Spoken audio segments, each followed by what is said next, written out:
गरीब लड़के को बॉडीगार्ड मार रहे थे। तभी अमीर लड़की ने सबके सामने पति बोल दिया। दोस्तों, यह कहानी है दरभंगा शहर की, जहां एक गरीब लड़के की किस्मत उस दिन बदल गई जिस दिन उसे सबके सामने चोर कहा गया। सुबह का समय था।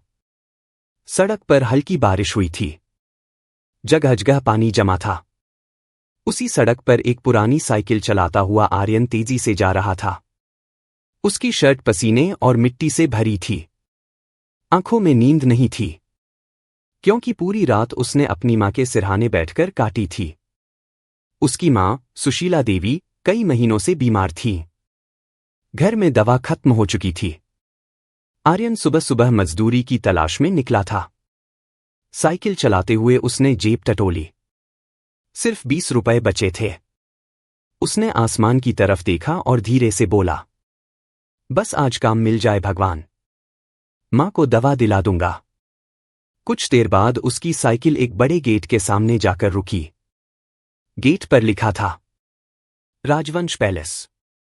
पूरा पैलेस किसी महल से कम नहीं लग रहा था। बाहर बड़ी बड़ी गाड़ियां खड़ी थीं। सिक्योरिटी गार्ड बंदूक लेकर खड़े थे। आर्यन ने हिम्मत करके गार्ड से कहा, भैया, कोई काम मिल सकता है क्या?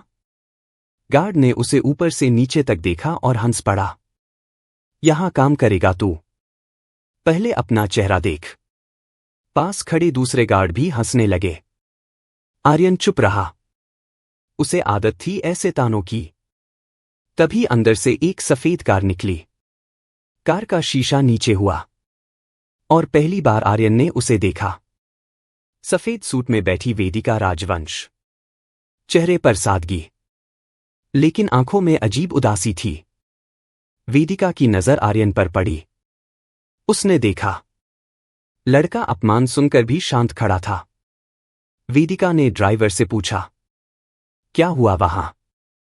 ड्राइवर बोला, मैडम, कोई गरीब लड़का काम मांगने आया है। वेदिका कुछ पल चुप रही, फिर बोली, पापा आज पार्टी की तैयारी करवा रहे हैं ना, काम ज्यादा होगा, इसे अंदर भेज दो।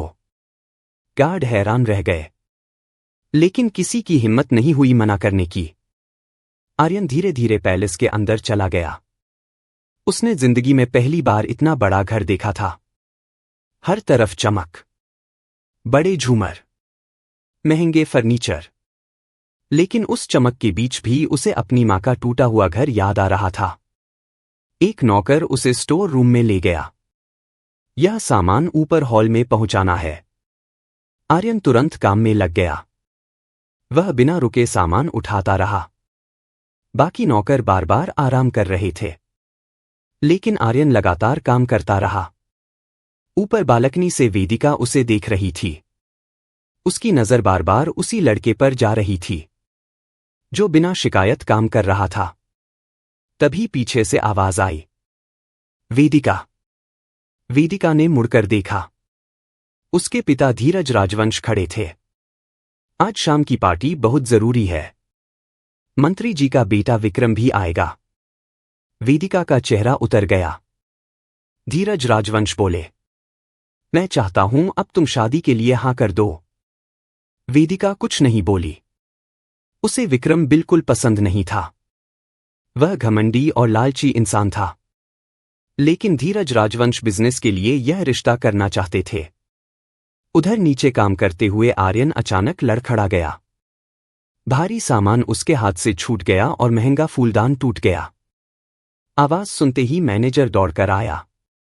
अंधा है क्या? पता है कितने लाख का था ये? आर्यन डर गया। साहब, गलती से गिर गया। मैनेजर ने जोर से धक्का दिया।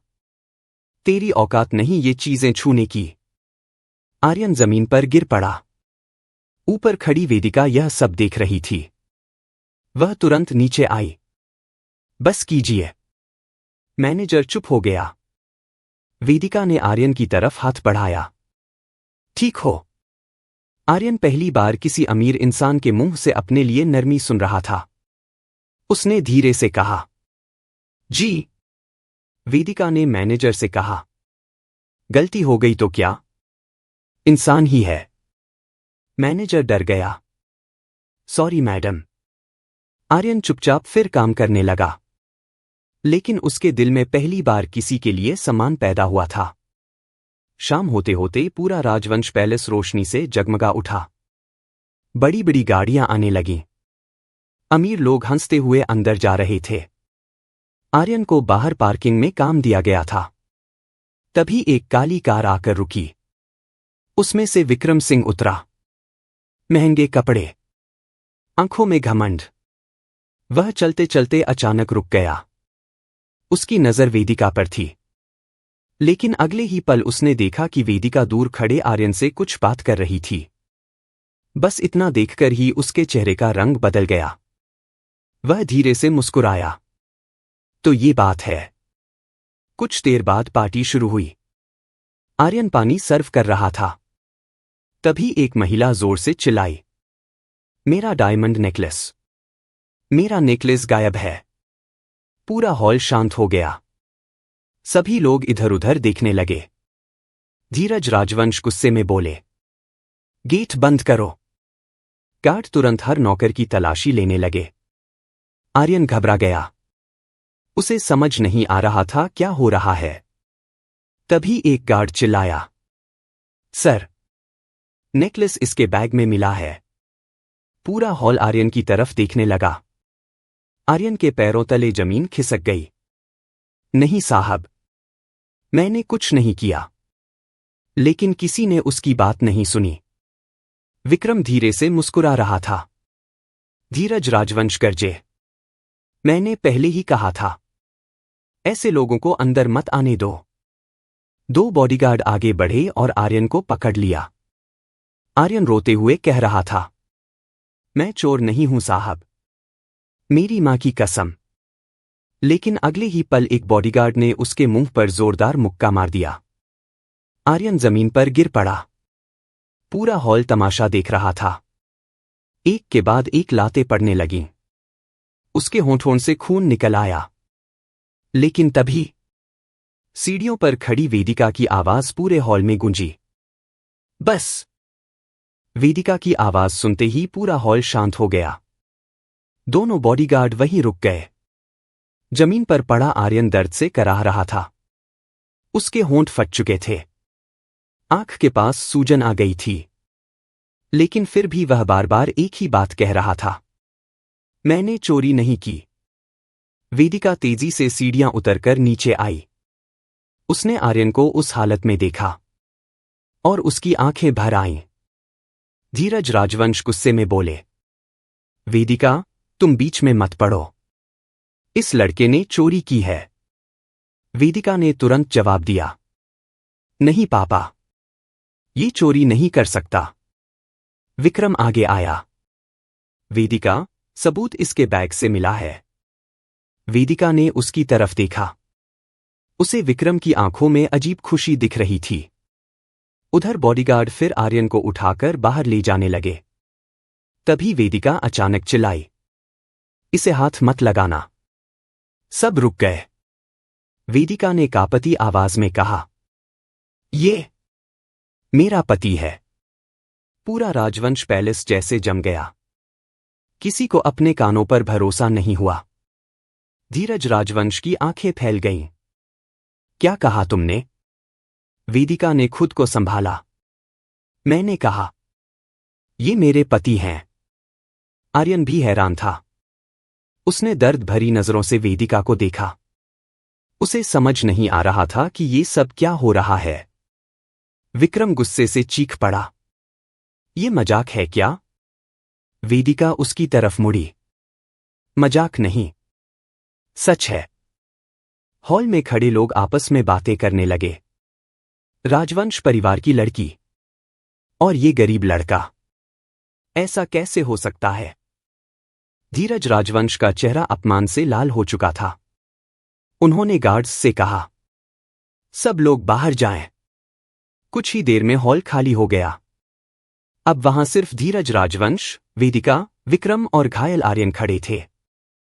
धीरज गुस्से में कांपते हुए बोले, वेदिका, तुम्हें अंदाजा भी है तुमने क्या कहा है? वेदिका ने शांत रहने की कोशिश की। मैं किसी निर्दोष इंसान को मरते नहीं देख सकती थी। तो पति बोल दोगी। और क्या करती पापा? यहां कोई उसकी बात सुनने को तैयार नहीं था। विक्रम दांत पीसते हुए बोला, अंकल, ये लड़की आपकी इज्जत मिट्टी में मिला रही है। वेदिका ने तुरंत जवाब दिया, इज्जत किसी गरीब को मारने से नहीं बचती। धीरज राजवंश ने गुस्से में टेबल पर हाथ मारा। बस, आज के बाद ये लड़का इस पैलेस में नहीं दिखना चाहिए। आर्यन धीरे धीरे उठने लगा। उसकी आंखों में दर्द से ज्यादा अपमान था। वह बोला, मैं खुद चला जाऊंगा साहब। लेकिन मैंने चोरी नहीं की। विक्रम हंस पड़ा। हर चोर यही बोलता है। आर्यन ने पहली बार उसकी आंखों में देखा। गरीब हूं, चोर नहीं। उसकी आवाज में ऐसा दर्द था कि कुछ पल के लिए कमरे में सन्नाटा छा गया। तभी आर्यन अचानक लड़खड़ाकर गिर पड़ा।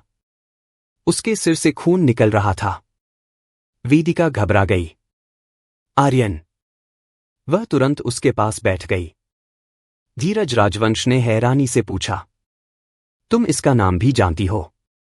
वेदिका चुप रह गई। असल में शाम को काम करते वक्त उसने नौकरों से उसका नाम सुन लिया था। लेकिन अब हालात इतने बिगड़ चुके थे कि कोई बात समझाना मुश्किल था। वेदिका ने गार्ड्स से कहा, गाड़ी निकालो, इसे अस्पताल ले जाना होगा। धीरज राजवंश गरजे, कोई कहीं नहीं जाएगा। लेकिन वेदिका इस बार नहीं रुकी। अगर आज इसे कुछ हुआ तो मैं खुद को कभी माफ नहीं करूंगी। उसकी आंखों में आंसू आ चुके थे। धीरज राजवंश पहली बार अपनी बेटी को इस हालत में देख रहे थे। कुछ देर बाद वे चुप हो गए। वेदिका खुद आर्यन को सहारा देकर कार तक लाई। विक्रम दूर खड़ा सब देख रहा था। उसकी मुट्ठियां भींच चुकी थीं। उसने मन ही मन कहा, अब यह लड़का जिंदा नहीं बचेगा। उधर अस्पताल में डॉक्टर आर्यन का इलाज कर रहे थे। वेदिका बाहर बैठी थी। उसके हाथ कांप रहे थे। उसे बार बार वही दृश्य याद आ रहा था, जब बॉडीगार्ड आर्यन को मार रहे थे और पूरा हॉल चुप खड़ा था। कुछ देर बाद डॉक्टर बाहर आए। अब खतरे की बात नहीं है। शरीर पर काफी चोट आई है। वेदिका ने राहत की सांस ली। फिर धीरे से कमरे में गई। आर्यन बेड पर लेटा था। उसने आंखें खोली और वेदिका को देखा। कुछ पल दोनों चुप रहे। फिर आर्यन धीमी आवाज में बोला, आपने ऐसा क्यों कहा?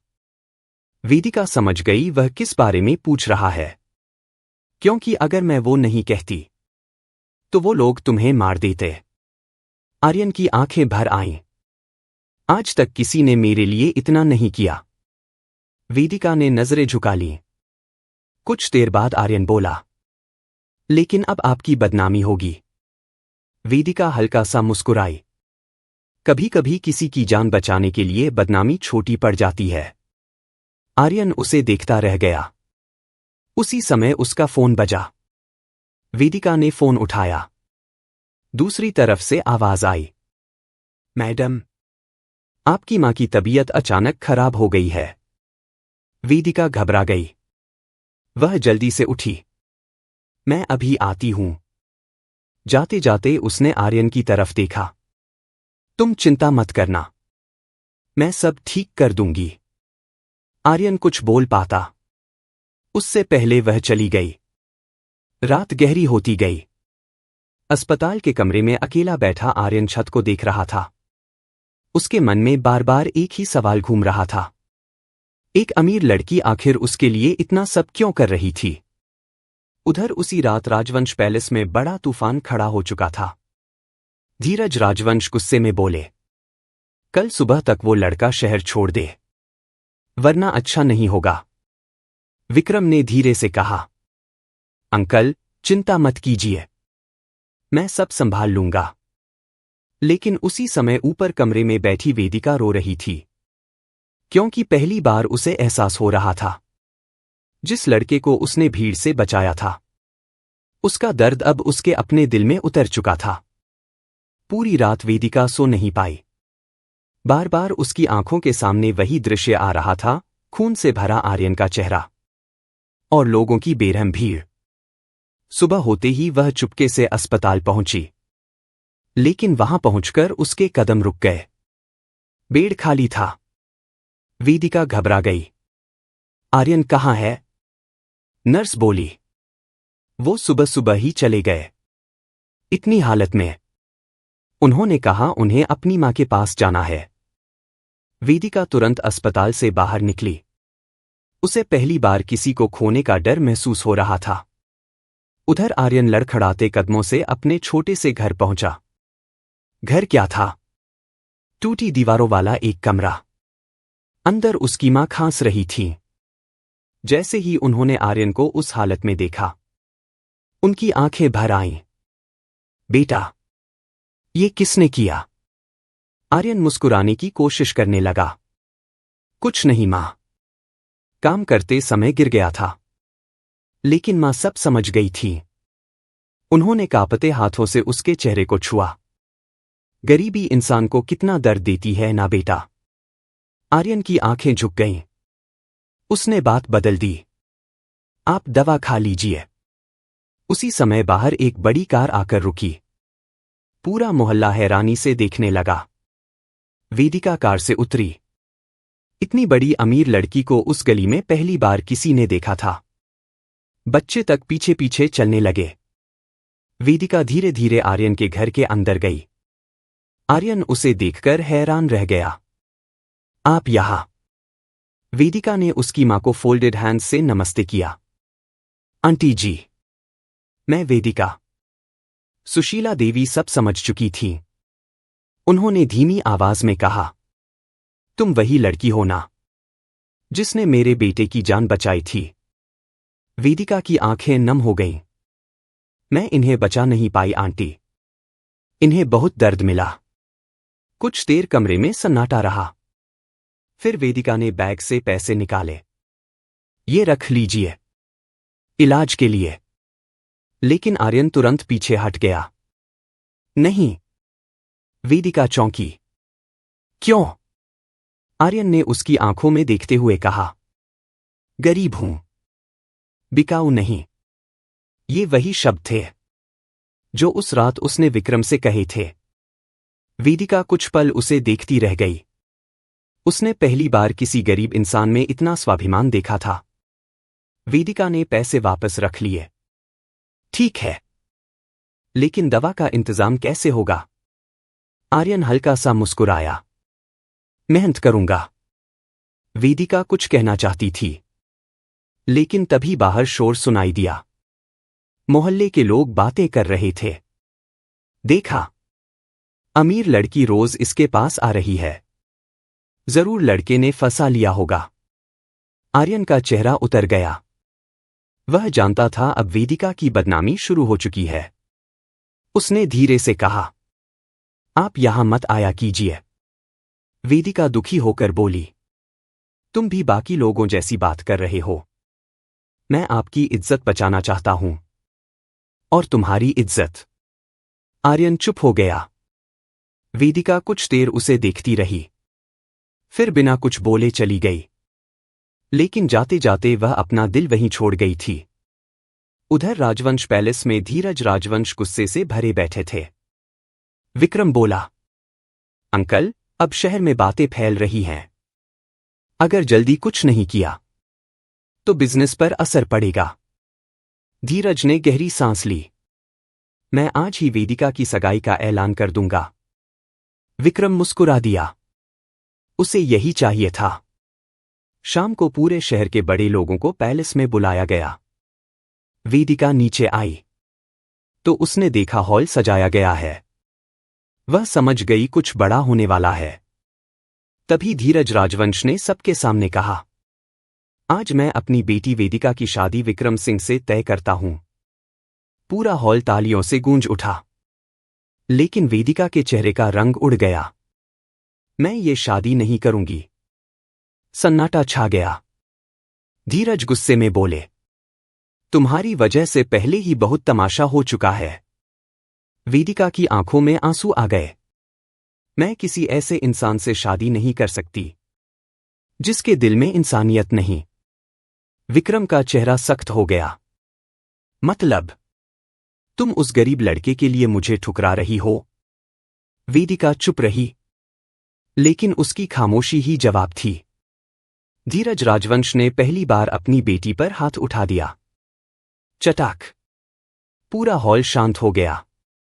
वेदिका की आंखों से आंसू बह निकले।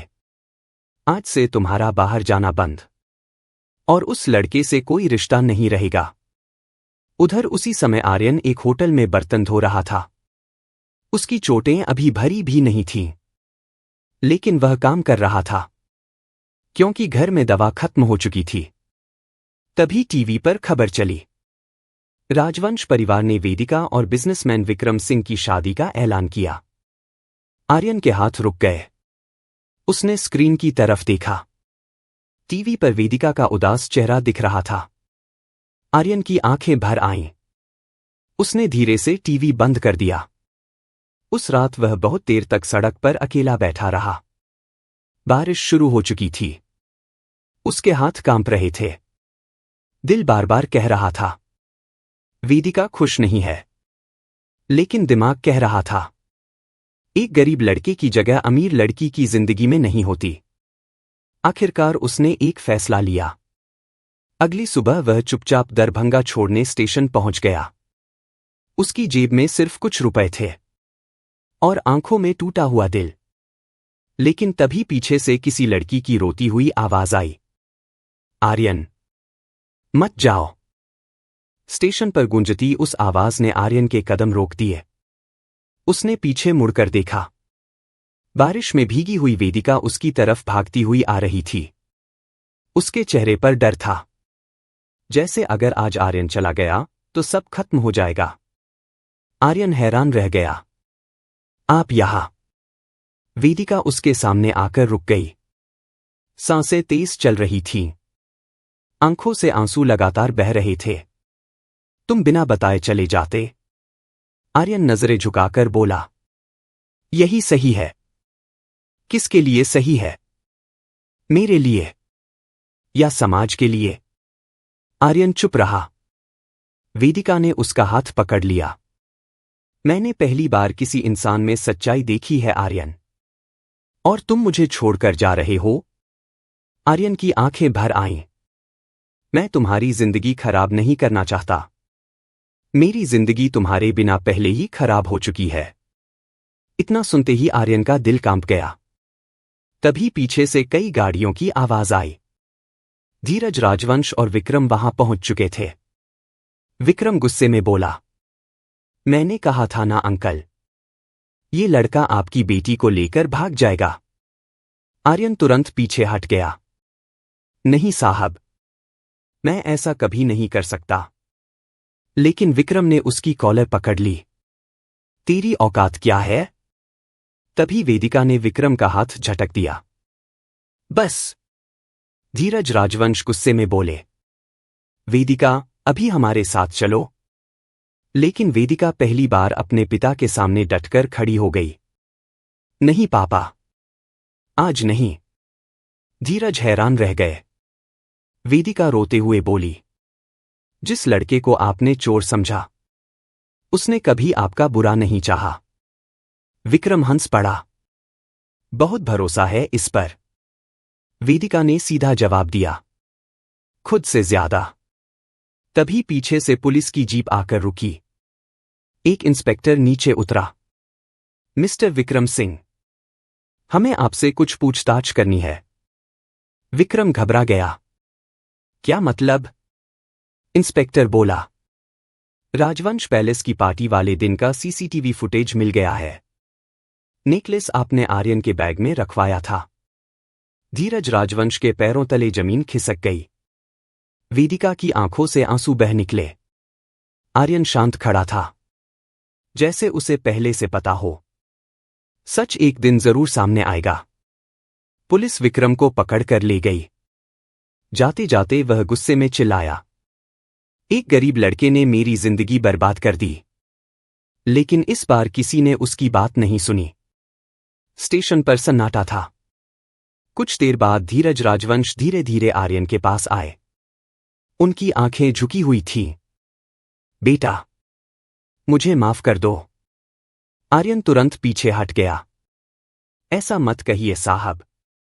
धीरज की आंखों में पछतावा था। मैंने पैसे देखकर इंसान की कीमत लगाई, लेकिन असली अमीर तो तुम निकले। वेदिका रोते हुए आर्यन के सामने आकर खड़ी हो गई। उस दिन मैंने तुम्हें मजबूरी में पति कहा था। आर्यन उसकी तरफ देखने लगा। वेदिका ने कांपती आवाज में कहा, लेकिन आज दिल से अपना पति मानती हूं। आर्यन की आंखों से आंसू निकल पड़े। उसने धीरे से पूछा, इतना भरोसा कैसे कर लिया मुझ पर? वेदिका मुस्कुराई, क्योंकि जिस लड़के ने गरीबी में भी अपनी इज्जत नहीं बेची, वो कभी किसी का दिल नहीं तोड़ सकता। बारिश अब रुक चुकी थी। स्टेशन पर खड़ी भीड़ चुपचाप दोनों को देख रही थी। आर्यन ने धीरे से वेदिका का हाथ पकड़ लिया, और पहली बार उसे लगा कि शायद किस्मत गरीबों के लिए भी बदलती है। कुछ महीनों बाद राजवंश पैलेस फिर रोशनी से जगमगा रहा था, लेकिन इस बार वहां कोई दिखावा नहीं था। स्टेज पर आर्यन और वेदिका साथ खड़े थे। धीरज राजवंश खुद लोगों से कह रहे थे, ये मेरा दामाद नहीं, मेरा बेटा है। सुशीला देवी की आंखों में खुशी के आंसू थे। उधर वेदिका धीरे से आर्यन के कंधे पर सिर रखकर बोली, अब कभी छोड़कर मत जाना। आर्यन मुस्कुराया, अब कहीं नहीं जाऊंगा पत्नी जी। वेदिका हंसते हंसते रो पड़ी, क्योंकि इस बार उसने सच में अपने पति को फिर से अपना लिया था। इस कहानी से एक बात साफ है, गरीबी इंसान की औकात नहीं बताती, उसका चरित्र बताता है। लेकिन सवाल ये है, अगर आप वेदिका की जगह होते तो क्या पूरे समाज के खिलाफ जाकर आर्यन का साथ देते? और अगर आप आर्यन की जगह होते तो क्या इतना अपमान सहने के बाद भी वापस लौटते? अपने जवाब कमेंट में जरूर बताना। और ऐसी ही दिल को छू लेने वाली कहानियों के लिए वीडियो को लाइक, शेयर और चैनल को सब्सक्राइब जरूर करें। जय हिंद, जय भारत।